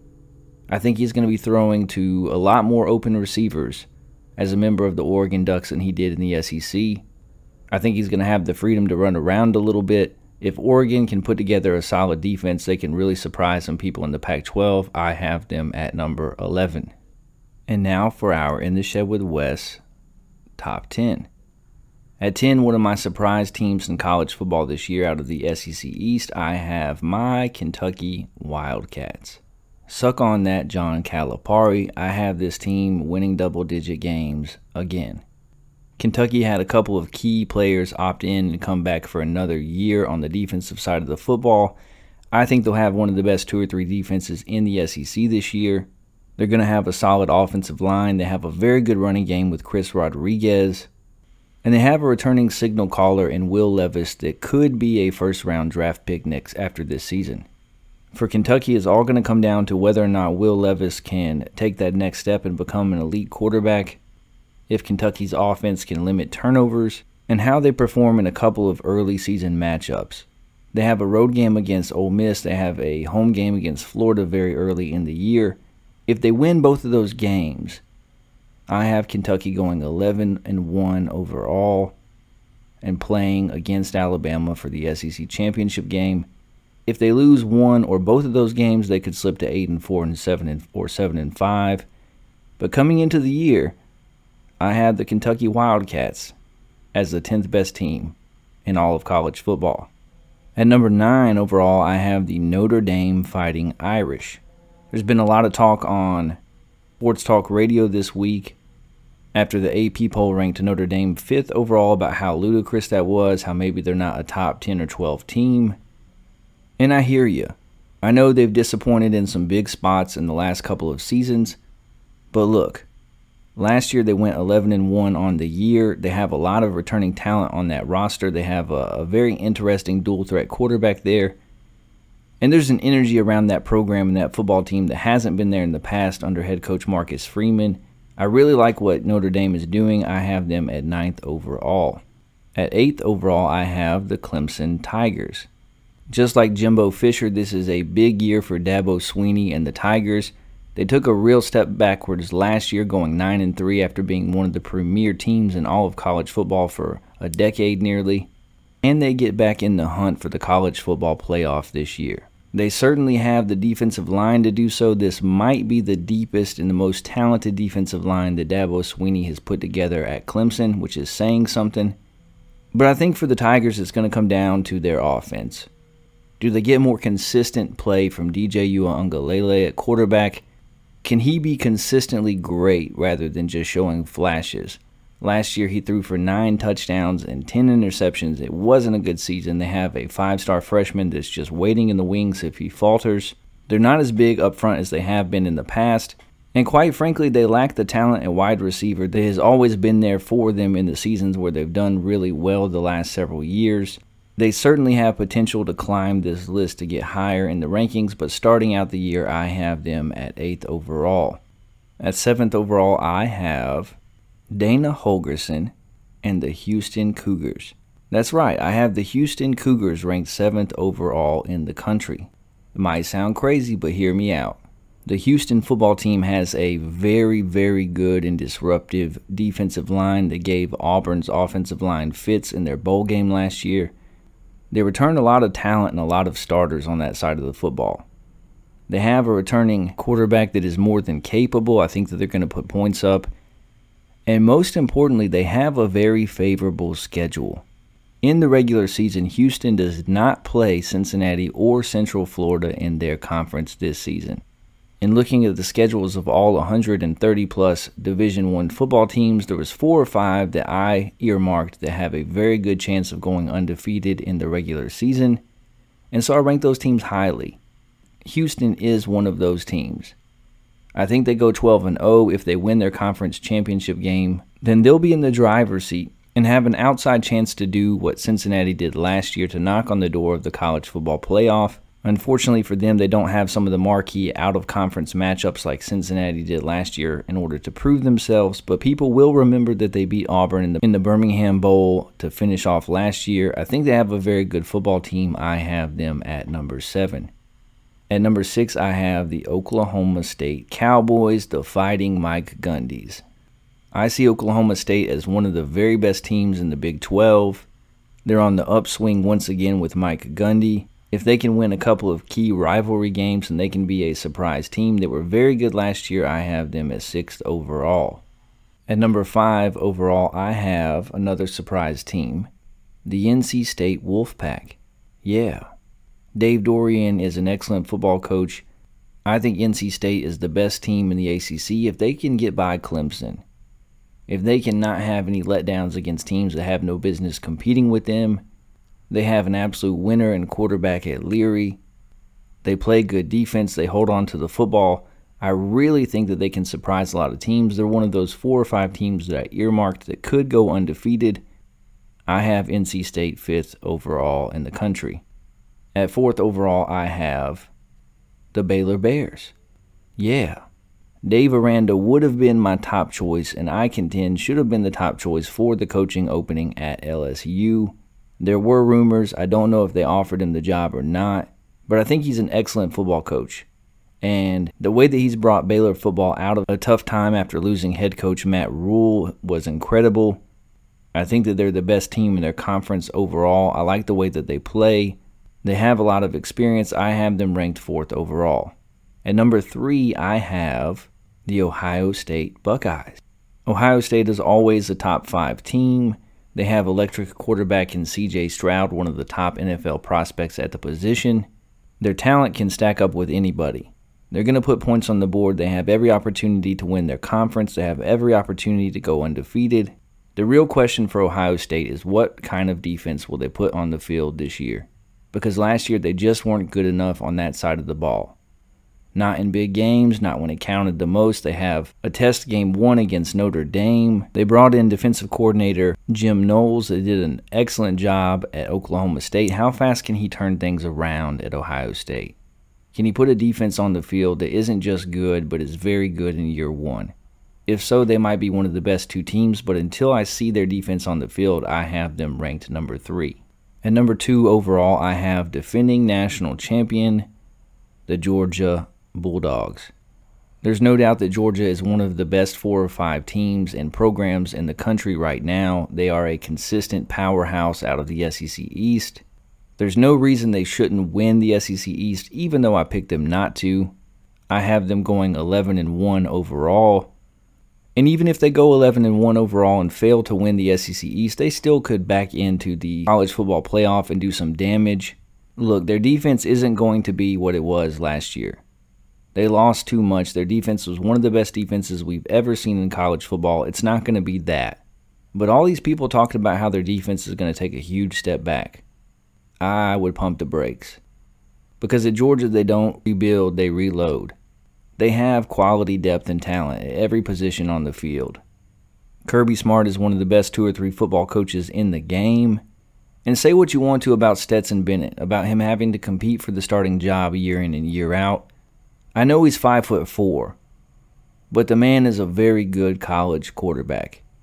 He may not play in the NFL, but he's a very good college quarterback. He outplayed Bryce Young in the national championship game, especially in the 4th quarter. I think their receiving core is going to be better. Their offense is going to be better than it was last season. I have Georgia ranked 2nd overall. And number 1 in the country, I have the Alabama Crimson Tide, the evil empire, led by Darth Vader himself. Look, Bryce Young is the best quarterback in all of college football. They lost a terrific running back. What did they do? They brought in another really good one, transfer from Georgia Tech. They're weaker at receiver than they have been in the past, so what do? They go over to Georgia and they bring one of their best returning receivers over to Alabama. Alabama's going to put up points. They're going to be improved on defense. They have a terrific coaching staff. They brought in an awesome recruiting class, as they always do. They had their pick from the transfer portal, depth at every position. Will their offensive line be better this year? Because in key moments, they sure allowed Bryce Young to be under pressure. But even so, I have Alabama going undefeated. I have them as the number 1 team in the country. Those are our In the Shed with Wes preseason top 25 rankings. Number 1, Alabama. Number 2, Georgia. Number 3, Ohio State. Number 4, Baylor. Number 5, NC State. Number 6, Oklahoma State. Number 7, Houston. Number 8, Clemson. Number 9, Notre Dame. Number 10, Kentucky. Number 11, Oregon. 12, Texas A&M. 13, Michigan. 14, USC. 15, Pittsburgh. 16, Utah. 17, Wake Forest. 18, Oklahoma. 19, Cincinnati. 20, Mississippi State. 21, BYU. 22, Tennessee. 23, Miami. 24, Coastal Carolina.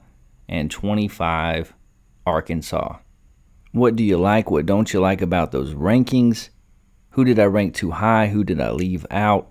Feel free to write into the show at intheshedwithwes@gmail.com. Tell me how ludicrous I am. And just like Bo from Louisiana, I will share it on the air.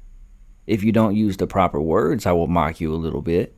But I will share it on the air because I run from nobody, okay? But that's how I see things, at least starting out. And next week for our college football preview show, we'll have Fifth Down College Football's Mark Shipper on. He can tear me a new one about these top 25 rankings.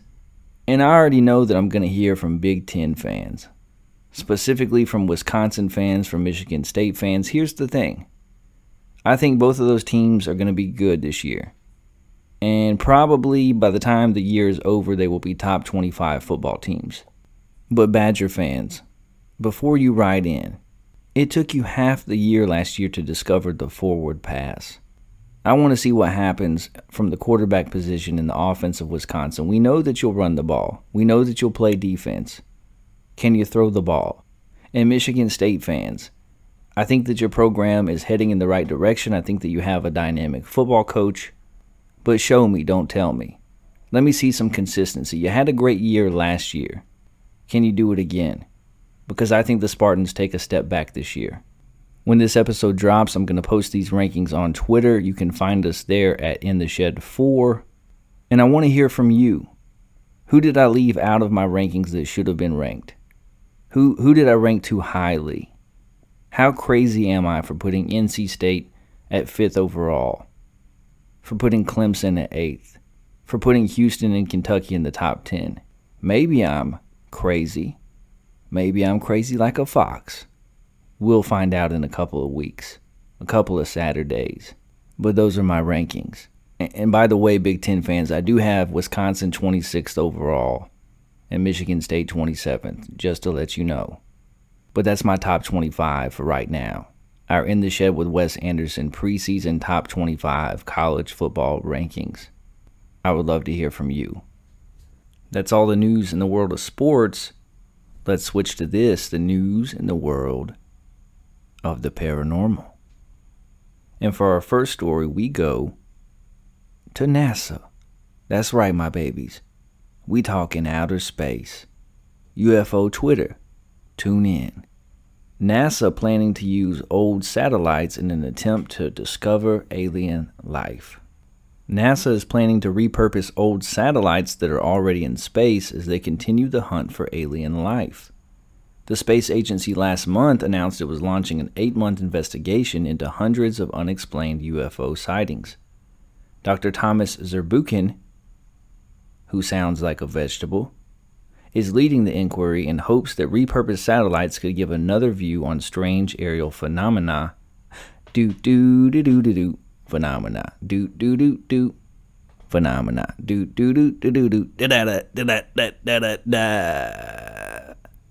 Shout out to Dave and Tim. Reported from Earth. This team is going to be looking at questions like, do we have sensors that can see things? Take another look at the evidence. Colonel Pam Melroy, the deputy administrator of NASA, said. So, NASA is joining the hunt for extraterrestrial life. They looking for aliens, my babies. And I hope that they're successful. I do not think they will be.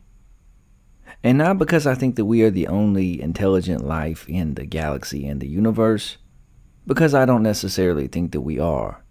But to me, and I'm just spitballing here, but to me this looks like a money grab. I said it. It looks like a money grab because aliens are in right now. Everybody. Every governmental agency is hunting for aliens. Disclosure is talked about openly. Our government is out here admitting that these things are being seen and that we don't know what they are. That we don't have this type of technology on Earth. So sure, why not go ahead and repurpose some of these satellites, make the press, make some news, get some attention, and maybe secure some more funding. I'm not saying, I'm just saying. And here's a fun homework assignment for you after you listen to this podcast, or even if you want to multitask, you could do it right now. I want you to take a minute and just look up. Use Google. Ask Jeeves. Send that duck to go. And look up how much money NASA spends on the daily. Go ahead, I'll wait. Because I think you'll be astounded. I recently did this homework assignment and I know that I was astounded. And look, I think what NASA does is important. I'm all for space exploration. My grandma, rest in peace, worked for NASA. That movie, I like to tell people that movie about the ladies at NASA. It wasn't really about her, but I like to tell people it was because because she did work for NASA and also the FBI. Yeah, part of my college was paid for because my grandma worked at NASA. So I'm not against NASA, and I hope that they find some evidence, but my guess is you could pay me 1/10 of what you're going to pay NASA, and we'll probably come up with the same evidence. I'm just saying. So it's not a bad idea to use those satellites that we already have, use the tools at our disposal. Go ahead and search. And I hope you come up with something, and if you do, I hope that you'll actually tell us about it. But I have my doubts, NASA. I have my doubts. From NASA, we go to Scotland for our next story. Scientists make discovery on dinosaur believed to be related to the Loch Ness Monster. Yeah, we talking Nessie. We talking Nessie at 12:30 at night in a shed in the backyard of my home in Alabama. Because why not? The plesiosaur, an aquatic dinosaur once thought to exclusively reside in salt water, is now believed to have spent much of its time in fresh water, according to a new study. And I always wonder how they do these new studies about animals that have been extinct for a long time. I don't know. I'm not a paleontologist. I just play one on the radio. The discovery is likely to fuel believers of Loch Ness Monster on their pursuit to proving the legend is real, as some claim that Nessie was a descendant of the plesiosaur. As a scientist, I can never say anything is impossible, paleontologist and lead author of the study Nick Longrich told CBS News correspondent Dana Jacobson. All hypotheses are on the table at some level until they're proven false. He said a team of paleontologists from the University of Bath, the University of Portsmouth in the UK, shout out to the UK, and the University Hassan II in Morocco, the University of Hassan II sound like a Chinese restaurant of some sort, because you know how they always say like two. You know, they've got the one on this side of town, and then when they go to the other side of town and they have another one, they just name it whatever 2. Golden Bowl 2. Ping's Garden 2. University Hassan 2. Discovered a lot of different plesiosaur fossils within a 100 million year old river system that's now a part of Morocco's Sahara Desert. The findings, he said, were a little surprising. It indicates this group was able to become specialized to exploit freshwater environments, Longrich said. The fossils found included bones and teeth from both adults and one baby plesiosaur scattered along different localities, which indicate where the animal died as well as where the animals lived, scientists said. We found a lot of fossils suggesting these things were up there routinely, and probably spent much if not all of their lives in freshwater, Longrich said. Some believers of the centuries-old Loch Ness Monster folktale, excuse me, sir, Nessie is real, slow your roll, say the creature was last seen alive in the Loch Ness freshwater body of water in the Scottish Highlands. But some scientists doubt that an ancient dinosaur could have survived in the loch's dark and frigid water, as it was formed only 10,000 years ago during the Ice Age, allegedly. The recent fossil discovery also suggests that the last plesiosaur went extinct around the same time as the rest of the dinosaurs, 66 million years ago, which contradicts claims from some Loch Ness Monster believers who say the creature was last seen alive as recent as 1975. 1975? We've had 5 sightings this year, homeboy. Slow your roll. We could find the Loch Ness Monster tomorrow. It could be a plesiosaur, Longrich said.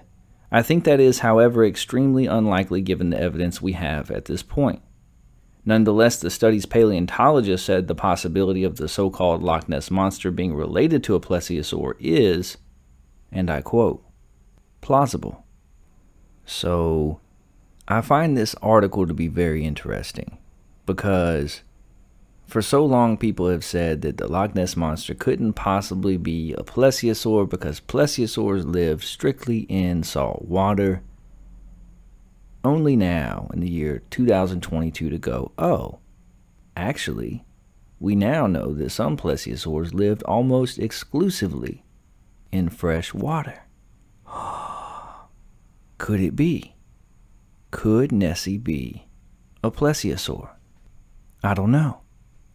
But it definitely seems at least slightly more plausible now.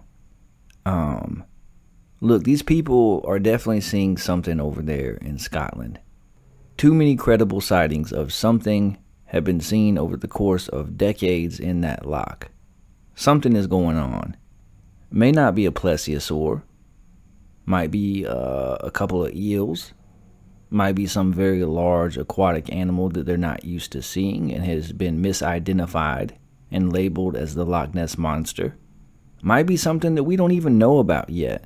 This discovery certainly does not mean that we have solved the mystery of the Loch Ness Monster, but you certainly have to at least chalk it up as a win in the column of people who say that the Loch Ness Monster could be a plesiosaur. Because now we know that at least at one point in time could have been a possibility if a plesiosaur actually survived, and if they didn't all go extinct 66 million years ago. We've talked about Nessie on the show before. There's certainly enough water and enough habitat there for something very large to exist. Some Nessie sightings have clearly been a hoax, but others have been more credible. And I don't know. I don't know how to explain Nessie. I don't know what to make of the Loch Ness Monster, but it's a fun thing to believe in. It's a fun cryptid to dig into. It's a fun thing to theorize. And for those who do theorize that it could be a plesiosaur, enjoy it. Enjoy this discovery. Enjoy your moment, your 15 seconds of fame. Take you a victory lap, okay? Have you a steak dinner. And know that, maybe you're right. Maybe you're not, but hey, maybe you are. For the very first time, maybe you are. What do you think? Could the Loch Ness Monster be a plesiosaur? Does this discovery mean very much when it comes to the cryptid that is the Loch Ness Monster? Is it completely unrelated? Does it mean nothing at all? I would love to hear what you think. Email the show at intheshedwithwes@gmail.com. Get at us on Twitter at intheshed4. From Scotland, we go to Russia, because why not? All you KGB listeners out there, you're going to love this one. We continue to cover the Russian and Ukraine war like nobody else. Russia says it's losing because Ukraine has experimental mutant troops created in secret biolabs. Yeah. Russia said... I'm serious. This is a real news story. Russia says it's losing because Ukraine has experimental mutant troops created in secret biolabs. Stay tuned to find out if it's turtles named after famous artists. Do they have the Teenage Mutant Ninja Turtles fighting the war against Russia? Let's find out together. Nearly 5 months into its senseless war against Ukraine, Russia has concocted a wild new explanation for why the Kremlin's plans for a quick takeover fell apart so spectacularly, because Ukrainian troops were turned into superhuman killing machines during secret experiments in American-run biolabs, of course.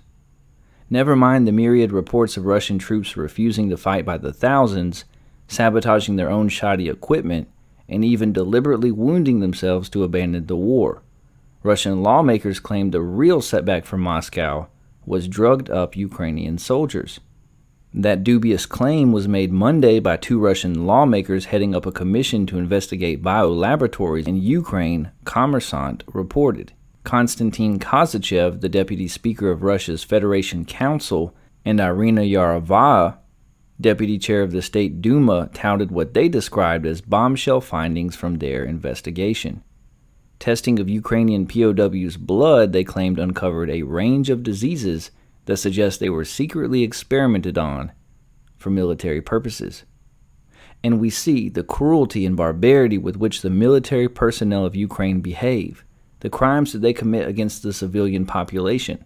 Those monstrous crimes that they commit against prisoners of war confirmed that this system for the control and creation of a cruel murder machine was implemented under the management of the United States, Yarovaya was quoted telling reporters. And those performance-enhancing drugs that they are still given in order to completely neutralize the last traces of human consciousness and turn them into the most cruel and deadly monsters also confirmed this, she claimed. Bizarrely, she also claimed that the presence of hepatitis A antibodies in Ukrainian prisoners' blood was proof of an American biolabs conspiracy, since the former health minister for Ukraine was a dual Ukrainian-American citizen who had worked to acquire drugs for the treatment of hepatitis in the country. It's quite possible that this was about testing these drugs on military personnel, Yeravaya said. The claims appear to be a new take on biolabs conspiracy theory that Russia's defense ministry has routinely rolled out to try and justify the war. While the conspiracy theory dates all the way back to the Soviet Union, it has been amplified more frequently by Kremlin figures after the February 24th invasion, as Moscow's initial claim that it invaded Ukraine in order to denazify a country led by a Jewish president failed to gain much traction beyond its own domestic propaganda. The latest iteration appears to be aimed at explaining away Russia's military setbacks by way of mutant Ukrainian troops. So, no Ninja Turtles then, I guess.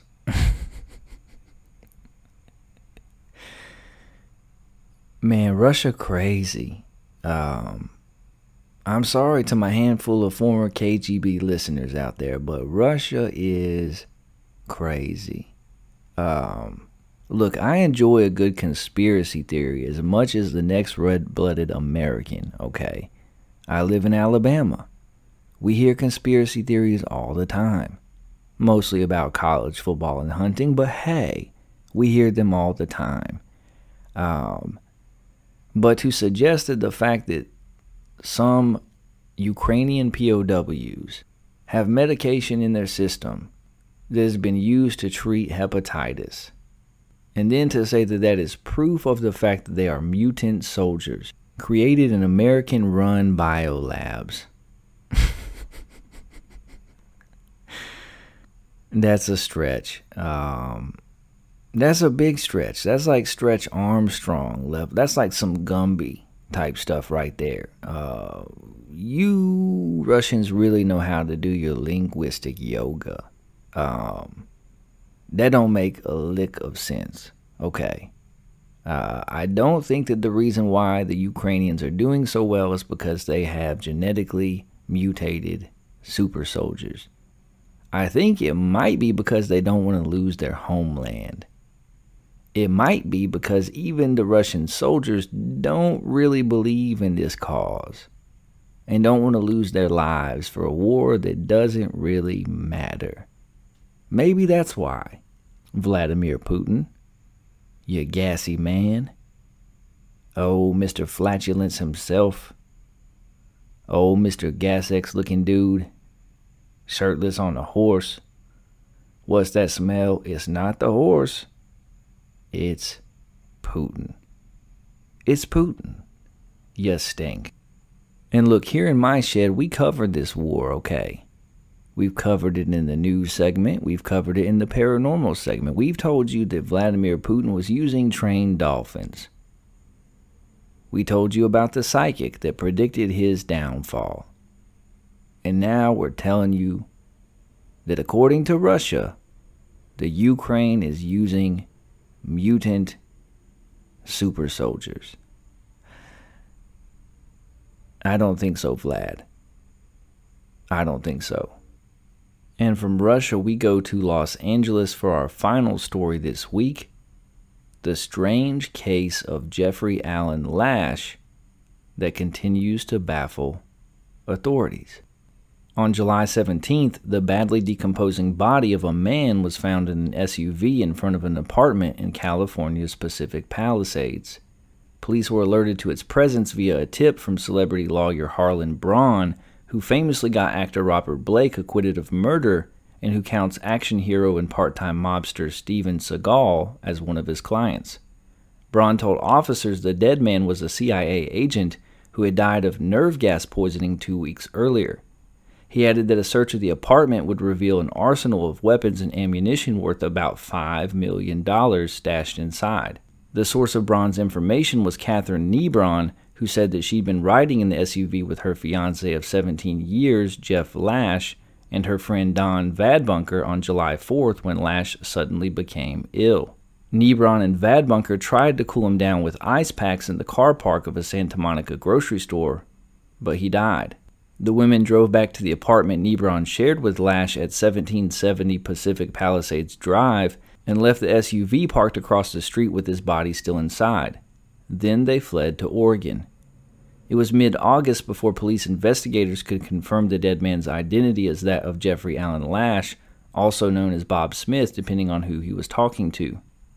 According to Braun, Nebron believed that Lash was a half-human, half-alien secret government operative on a mission to save humanity. He'd warned her and Vadbunker to skip town immediately in the event of his death, and that his body would be picked up by his mysterious employers. Months earlier, Lash had been diagnosed with late-stage cancer, a disease that he told Nebron stemmed from having been poisoned by a CIA agent. He also told her that he had a brain infection. She figured that whoever he was working with would understand what was going on, and they would get the body out of there, Braun told People magazine. She still believes it to her core that he was working for some type of government agency. But no one ever picked him up. Nebron told Braun that she was shocked when she returned from Oregon to find his bloated and oozing body still there where she had left it. So then she decided we better call the police, Braun said. The call to police opened a door into the secretive life of a 60-year-old loner. Neighbors told the LAPD that Lash, whom they knew as Bob Smith, had claimed to work for a government agency like the FBI or CIA. He told similar stories to neighbors at his previous residence in Sunset Mesa, according to the Palisade Post. The apartment manager told the Post that Lash always dressed in black and acted paranoid, checking rooms before he entered. To Nebron and others, he told stories about daring covert missions, including one that saw him take a bullet to the head, leaving him in a coma for 2 weeks. Don Vadbunker, Nebron's friend and assistant who was with her in the SUV when Lash died, also believed that Lash was half human, half alien. Unlike Nebron, however, Vadbunker never returned to California. Her family filed a missing persons report until they received a letter from her declaring they would never see her again. She did, however, speak to People magazine early last month, telling the reporter that she had been introduced to Lash in the weeks before his death by Nebron, who'd asked her to perform Reiki, or palm healing, on him. Vadbunker said that she was first told a CIA operative poisoned him, and later that he had a brain infection. I did 2 sessions, and I wouldn't go back, Vadbunker told the magazine. I was told we were being watched all the time, and that no one can harm him. The man was very, very ill. I never met a man who wasn't dead in that condition. That was the last anyone heard from Vadbunker, who strangely made no mention of being present in the SUV on July 4th. Her mother Laura believes that Don had a mental breakdown after watching Lash die. She says her daughter and Nebron truly believed that Lash was a secret agent whose mission was to save the world. I was told he was half alien and half man and came from a different planet, Mrs. Vadbunker said. It's worse than a Twilight Zone movie, and we've lived through hell. Laura Vadbunker says that she was told Lash had been reincarnated numerous times, and at one point was George Washington. So far, little is known about Lash other than the following. He was born on December 3, 1954, to a piano teacher mother and a microbiologist father. He graduated from Los Angeles' Westchester High School in 1972, enrolled in the University of California, Los Angeles, but dropped out in the mid-1980s. It's possible he engaged in some classified work for the U.S. government during this time using one or more false names and fake records. Lash's father, Joseph, owned his own lab and allegedly collaborated with the Dr. Elmer Belt, who pioneered sex change surgery techniques. Upon his father's death in September 11, 2010, Lash may have inherited his dad's microbiology patents. It's possible the roots of his claim to be a human-alien hybrid on a mission to save the world stemmed from his father's legacy. Shirley Anderson, of no relation, the longtime girlfriend of Joseph Lash, says that Lash would rarely visit his father. When we saw him, he was perfectly normal, Mrs. Anderson said. He would stop by and we would invite him to dinner, and if he could make it, if he would stay, but it was rare. The last time she saw him was in 2010 when his father was dying. She heard nothing until Los Angeles County Coroner Assistant Chief Ed Winter contacted her last month. We were not privy to any of his friends, she said. We never knew where he lived. We didn't know he had a fiancée. He didn't want us talking on the phone because he didn't want to put us in harm's way. I don't know if it was the truth or if he just didn't want to keep in touch. As for the weapons and ammunitions arsenal inside his house, police believe he was simply a gun collector and have found no evidence he sold the weapons or planned to use them illegally. He must have been ordering stuff for years, Braun told the Times. We're talking about $5 million worth of guns. There was $230,000 in cash found in his apartment. Braun told the Associated Press that there was no evidence that Lash was a drug dealer or had any source of criminal income. Vadbunker and Nebron, who told Braun that she often heard Lash on the phone, supposedly speaking to Condoleezza Rice or former CIA Director David Petraeus, were not the only women in Lash's life. Prior to living with Nebron at Pacific Palisades, Lash shared a Malibu condo with a woman named Jocelyn for 10 years and was also romantically involved with a woman named Michelle Lyons. It has since emerged that all three women had been financially supporting him. Braun said Nebron was scared that if she stopped financially supporting Lash, a family or friend might get hurt by a government agency member. Nebron, Jocelyn, and Lyons, in addition to 4 of Lash's first cousins, have now submitted claims to Lash's estate. Meanwhile, Lash's official cause of death is still unclear, and his life is an even bigger mystery. The LAPD says the investigation is still ongoing. Yeah, the strange, mysterious story of Jeffrey Allen Lash. What do you make of this story, my babies? What are we supposed to do with this? There's no indication that this man had any type of criminal enterprise, and yet $230,000 in cash was found in his apartment. We still don't know his cause of death.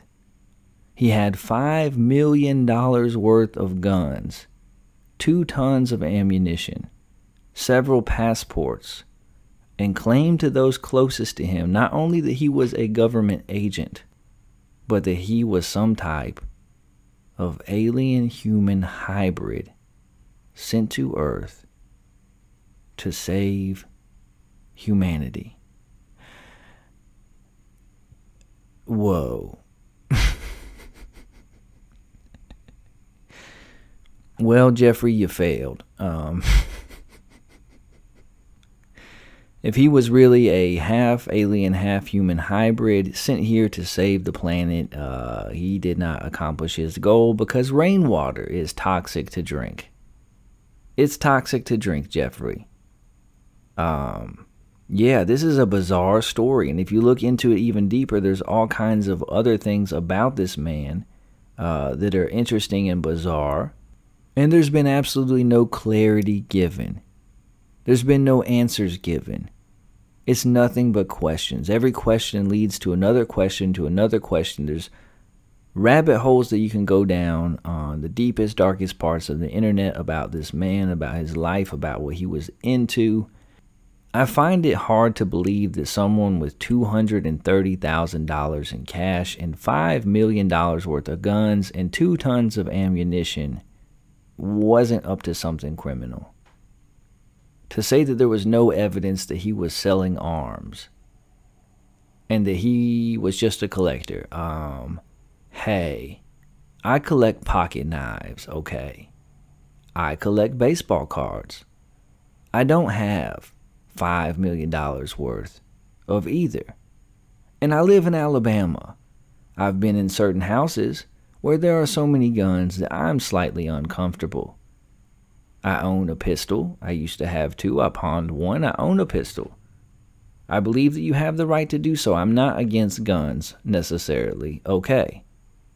But the man had $5 million worth of guns, was out here telling people he worked for a secret agency, and that he was half alien.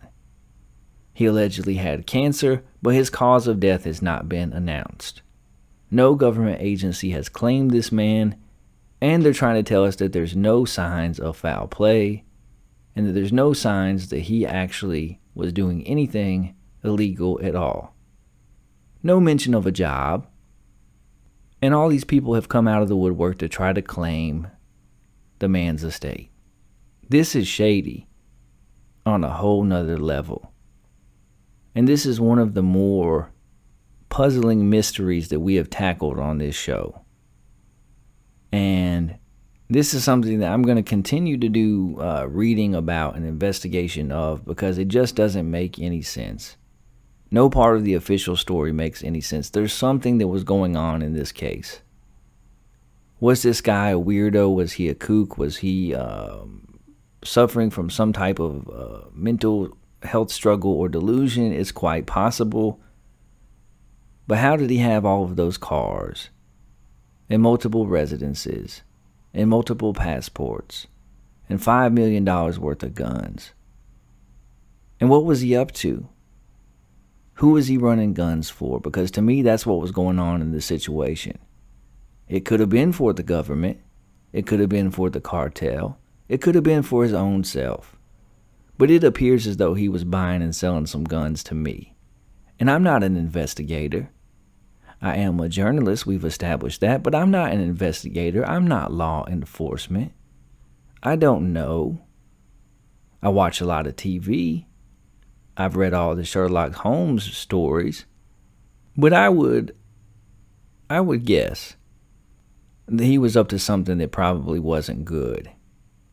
To have all that money and all those weapons in a Los Angeles apartment. What do you make of this story, my tools?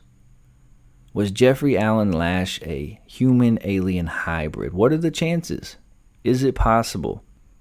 Was he just a delusional dying man that spent all of his money and everyone around him's money on firearms?